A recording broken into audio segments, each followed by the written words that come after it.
سالمیت کو پاکستان کے دفاع پہ اٹیک کرتا ہے اور لوگوں کو مارتا ہے تو قابل نفرت ہے، اور وہ میں سمجھتا ہوں کہ ان کی پالیٹکس ہمیشہ کے لیے آؤٹ ہو چکی ہے الطاف حسین کی.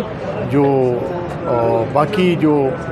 باقی جو سوال آپ نے پوچھا اس سے آپ خود پوچھ سکتے ہیں. سننے میں آیا الطاف حسین بھی پاکستان آ رہے ہیں، گورنر سندھ عمران رسولی نے ایک اشارہ کیا ہے کہ بھائی آ رہا ہے. یہ سوال میں جواب دے رہا تھا. میں وہی کہنا چاہ رہا ہوں کہ اگر بھائی آ سکتا ہے تو پھر باقی تقریباً کافی سارے لوگ بھی تو آ سکتے ہیں، تو بہت سے لوگ بچے میں آنا چاہیں گے. ویڈیو پہ آ رہا ہے، پرائیویٹ لائیو آ رہے ہیں. نہیں ریکارڈ ہو رہا ہے، چلائیں گے بے فکر. نہیں دیکھیں، میں نے تو نہیں سنا، ابھی آپ کے منہ سے میں سن رہا ہوں کہ وہ آ رہے ہیں کہ نہیں آ رہے ہیں، اس کو کون الاؤ کر رہا ہے، کون ان کو واپس لا رہا ہے اور کس بنیاد پہ آ رہے ہیں. کل تو وہ غدار تھے، ملک دشمن تھے، پاکستان کے خلاف تھے، پاکستان کی سالمیت، پاکستان کے دفاع اور پاکستان پہ وہ واضح کرتے تھے، اور ان کا جو اور علیحدہ ریاست بنا جناح پور کے نقشے برآمد ہوئے تھے.